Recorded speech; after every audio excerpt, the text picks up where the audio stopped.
ভারতের অর্থনৈতিক রাজধানী মুম্বাই। ভাবা যায় এটা একসময় 7টা আলাদা দ্বীপ ছিল। একটা জলাভূমি থেকে কিভাবে আজকের এই বিশাল মেগাসিটি তৈরি হলো, চলুন মুম্বাইয়ের সেই 400 বছরের অবিশ্বাস্য জার্নির গল্পটা আজ জানা যাক। শহরের ইতিহাস তো অনেক রকম হয়, কিন্তু এই শহরের গল্পের সবচেয়ে অবাক করা সত্যিটা কি জানেন? আজকে যে বিশাল মুম্বাই শহর, সেটা একসময় একটা রাজকীয় বিয়ের যৌতুক ছিল। হ্যাঁ, ঠিকই শুনছেন, যৌতুক হিসেবে দিয়ে দেওয়া হয়েছিল।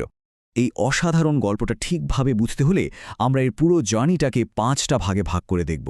কিভাবে এটা একটা স্বপ্নের দ্বীপপুঞ্জ ছিল, তারপর কিভাবে বিভিন্ন সাম্রাজ্যের কাছে একটা পুরস্কার হয়ে উঠল, এরপর একটা রাজকীয় উপহার হিসেবে হাত বদল হলো, আর সবশেষে 7টা দ্বীপ মিলে আজকের মুম্বাই তৈরি হলো।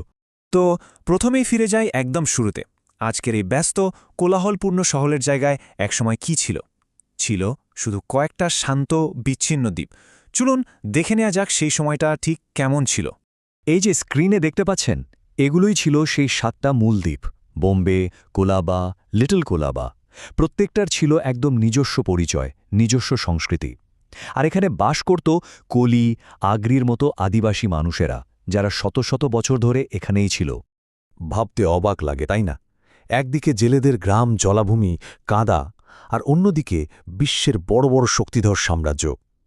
প্রশ্নটা হলো, এই রকম একটা জায়গা কিভাবে তাদের নজরে পড়ল?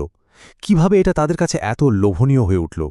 আর একবার নজরে পড়ার পর যা হয়, পরের কয়েকশো বছর ধরে এই দ্বীপগুলোর ক্ষমতা বারবার হাত বদল হয়েছে। চলুন সেই শাসকদের পালাবদলের ইতিহাসটা একটু দেখে নেওয়া যাক। এই টাইমলাইনটা একবার দেখুন। মৌর্য সাম্রাজ্য থেকে শুরু করে দিল্লি সালতানাত, তারপর গুজরাট সালতানাত, মানে ইউরোপীয়রা আসার অনেক আগে থেকেই কিন্তু এই দ্বীপগুলোর একটা লম্বা আর বেশ জটিল ইতিহাস ছিল। তো এরপর এলো পর্তুগিজরা, আর তারাই প্রথম এর আসল গুরুত্বটা বুঝতে পারল। এখানকার প্রাকৃতিক বন্দর দেখে তারা এতটাই মুগ্ধ হয়েছিল যে এর নামই দিয়ে দিল বমবাহিয়া, যার মানে হলো সুন্দর উপসাগর। আর এই বমবাহিয়া থেকেই কিন্তু পরে বোম্বে নামটা এসছে। আর ঠিক এখানেই গল্পটা একটা দারুণ নাটকীয় মোড় নেয়। এই যে দ্বীপপুঞ্জ, এটা ব্রিটিশদের হাতে কোনো যুদ্ধ করে আসেনি, এসেছিল একটা রাজকীয় বিয়ের শর্ত হিসাবে। ব্যাপারটা হলো, 1700 শতকের ডাচদের শক্তি খুব বাড়ছিল, যা পর্তুগালের জন্য একটা বড় চিন্তার কারণ ছিল। তো এই অবস্থায় নিজেদের জায়গাটা শক্ত করতে পর্তুগাল একটা দারুণ কূটনীতিক চাল দিল। তারা তাদের রাজকন্যা ক্যাথারিন অফ ব্রাগাঞ্জার সাথে বিয়ে ঠিক করল ব্রিটেনের রাজা দ্বিতীয় চার্লস। আর সেই বিয়ের চুক্তির একটা প্রধান শর্তই ছিল এটা: বম্বের এই 7টা দ্বীপ যৌতুক হিসেবে ইংল্যান্ডকে দিয়ে দেওয়া হবে। ভাবা যায়, একটা গোটা শহর, আজকের দিনের একটা মেগাসিটি, হাত বদল হয়ে গেল একটা বিয়ের উপহার হিসেবে। মজার ব্যাপার হলো, ব্রিটিশ রাজাও কিন্তু প্রথমে এই দ্বীপগুলোর আসল দাম বোঝেননি। তিনি কি করলেন? পুরো দ্বীপপুঞ্জটা ইস্ট ইন্ডিয়া কোম্পানিকে লিজ দিয়ে দিলেন, বছরে মাত্র 10 পাউন্ড ভাড়ায়। কিন্তু ইস্ট ইন্ডিয়া কোম্পানি এর ভেতরে এমন একটা ভবিষ্যৎ দেখতে পেয়েছিল যা আর কারও চোখে পড়েনি। কিন্তু একটা সমস্যা ছিল। এই 7টা আলাদা আলাদা দ্বীপকে শাসন করা, ব্যবসা বাণিজ্য চালানো বা বাইরের আক্রমণ থেকে বাঁচানো সবই খুব কঠিন ছিল। তখন ব্রিটিশরা একটা যুগান্তকারী বুদ্ধি বের করল।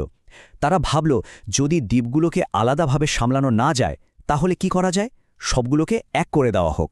আর এই ভাবনা থেকেই শুরু হলো হর্নবি ভ্যালাট প্রজেক্ট, একটা বিশাল ইঞ্জিনিয়ারিংয়ের কাজ, যা শেষ হতে 60 বছরেরও বেশি সময় লেগেছিল। এই প্রজেক্টে দ্বীপগুলোর মাঝখানের জলাজায়গাগুলো পাথর আর মাটি দিয়ে ভরাট করে একটা বিশাল একটানা ভূখণ্ড তৈরি করা হলো। বলা যায়, এটাই ছিল আজকের মুম্বাইয়ের আসল ভিত্তিপ্রস্তর। আর যেই না 7টা দ্বীপ মিলে একটা হয়ে গেল, বোম্বের ভাগ্য যেন খুলে গেল। এরপর এর বাণিজ্যিক আর রাজনৈতিক কেন্দ্র হিসাবে যে উত্থান শুরু হলো, তা আর কেউ আটকাতে পারেনি। এরপর একের পর এক মাইলস্টোন দেখুন। 1853 সালে ভারতের প্রথম প্যাসেঞ্জার ট্রেন চলল এই বোম্বে থেকেই।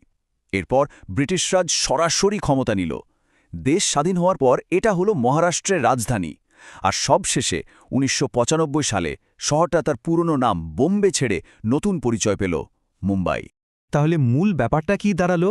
শহরের এই যে ভৌগোলিক পরিবর্তন, মানে দ্বীপগুলোকে এক করে দেওয়া, এটাই কিন্তু এর অর্থনৈতিক ভাগ্য গড়ে দিয়েছে। এই একটানা জমি পাওয়ার ফলেই এখানে শিল্পায়ন হলো, সারা দেশ থেকে মানুষ কাজের খোঁজে ছুটে এলো, আর ধীরে ধীরে এটা হয়ে উঠল ভারতের অর্থনৈতিক রাজধানী। 7টা দ্বীপ থেকে আজকের এই বিশাল মহানগরী মুম্বাইয়ের গল্পটা শুনলে সত্যি অবাক হতে হয়। এটা প্রমাণ করে দেয় যে মানুষের ইচ্ছে আর চেষ্টা থাকলে প্রকৃতিকে বদলে দিয়েও অসম্ভবকে সম্ভব করা যায়। কিন্তু এই শহরের বদলের গল্প তো এখানেই শেষ নয়, এটা এখনও চলছে। এখন প্রশ্ন হলো, ভবিষ্যতের মুম্বাইয়ের চেহারাটা কেমন হবে?